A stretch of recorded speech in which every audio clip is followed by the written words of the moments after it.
Tuck Everlasting, Chapter 24. Leaving the house was so easy that Winnie felt faintly shocked. She had half expected that the instant she put a foot on the stairs, they would leap from their beds and surround her with accusations, but no one stirred. And she was struck by the realization that if she chose, she could slip out night after night without their knowing. The thought made her feel more guilty than ever that she should once more take advantage of their trust. But tonight, this one last time, she had to. There was no other way. She opened the door and slipped out into the heavy August night.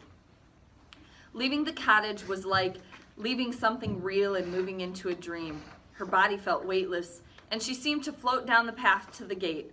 Jesse was there, waiting. Neither of them spoke.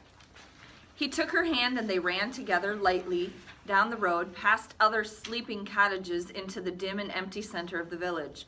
The big glass windows here were lidded eyes that didn't care, that barely saw them, barely gave them back reflections. The blacksmith shop, the mill, the church, and the store, so busy and alive in daylight, were hunched, deserted now, dark piles and shapes without a purpose or a meaning. And then, ahead, Winnie saw the jailhouse, its new wood still unpainted, lamplight spilling through a window in the front. And there in the cleared yard behind it, like a great L upside down, was the gallows. The sky flashed white. But this time it wasn't heat lightning, for a few moments later, a low mumble still far away announced the last of the coming storm. A fresh breeze lifted Winnie's hair, and from somewhere in the village behind them, a dog barked. Two shadows detached themselves from the gloom as Winnie and Jesse came up. Tuck pulled her to him and hugged her hard, and Miles squeezed her hand. No one said a word. Then the four of them crept to the back of the building. Here, too high for Winnie to see into, was a barred window, through which, from the front room, light glowed faintly. Winnie peered up at it, at the blackness of the bars with the dim gold of the light between. Into her head came lines from an old poem. Stone walls do not a prison make, nor iron bars a cage. Over and over the lines repeated themselves in her head until they were altogether meaningless. Another roll of thunder sounded. The storm was moving near. Then Miles was standing on a box. He was pouring oil around the frame of the window. A swirl of wind brought the thick, rich smell of the oil to Winnie's nostrils. Tuck handed up a tool and Miles began to pry at the nails securing the window frame. Miles knew carpentering. Miles could do the job. Winnie shivered and held tight to Jesse's hand. One nail was free, another. Tuck reached up to receive them as they came out one by one. A fourth nail screeched as it was pried up, and Miles poured on more oil. From the front of the jailhouse, the constable yawned noisily and began to whistle. The whistling came nearer. Miles dropped down. They heard the constable's footsteps coming up to May's cell. The barred door clanked. Then the footsteps receded. The whistling grew fainter. An inner door shut and the lamp glow disappeared. At once Miles was up again and prying at the nails. An eighth was out, a ninth, a 10th. Winnie counted carefully. While behind her counting, her mind sang, "Stone walls do not a prison make." Miles handed down the prying tool. He grasped the bars of the window firmly, ready to pull, and stood poised. What was he waiting for? Thought Winnie. Why doesn't he? And then a flash of lightning, and soon after a crack of thunder. In the midst of the noise, Miles gave a mighty heave, but the window did not budge. The thunder ebbed. Winnie's heart sank. What if it was all impossible? What if the window would never come out? What if? She looked over her shoulder at the dark shape of the gallows, and she shuddered.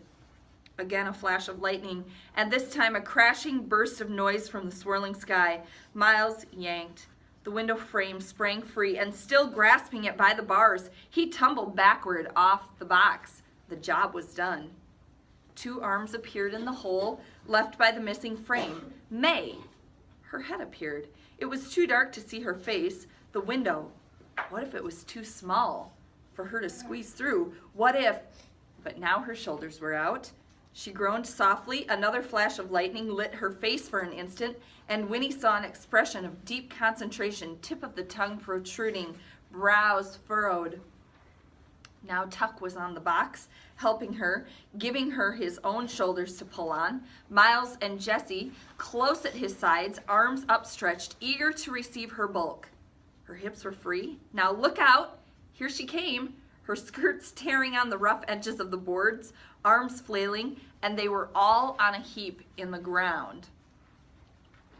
Another crash of thunder muffled Jessie's bursting, exultant laugh. May was free. Winnie clasped her trembling hands thankfully, and then the first drop of rain plopped precisely on the tip of her nose. The Tucks untangled themselves and turned to her. One by one, as the rain began, they drew her to them, and they kissed her. And one by one, she kissed them back. Was it rain on May's face? On Tuck's? Or was it tears? Jessie was last. He put his arms around her. He hugged her tight, and he whispered the single word, remember. Then Miles was on the box again, lifting her. Her hands grasped the edges of the window. This time she waited with him. And when the thunder came, it tore the sky apart with its roar, and as it came, she pulled herself through and dropped to the cot inside, unharmed. She looked up at the open square, and she saw the frame with Miles' hands holding it, and the next obliging roll of thunder saw it wedged once more into place. And then, would Miles put back the nails? She waited. Rain came in sheets now, riding the wind, flung crosswise through the night. Lightning crackled, a brilliant, jagged streak, and thunder rattled the little building. The tension in the parched earth eased and vanished. Winnie felt it go. The muscles of her stomach loosened, and all at once she was exhausted. Still, she waited. Would Miles put back the nails? At last, standing tiptoe on the cot, she grasped the bars of the window, pulling herself up till she could just see through. Rain blew into her face, but at the next flash of lightning, looking down, she saw that the yard was empty, and before the thunder followed, in a pause, while wind and rain held back for one brief moment, she thought she heard, fading in the distance, the tinkling little melody of the music box. The Tucks, her darling Tucks, were gone.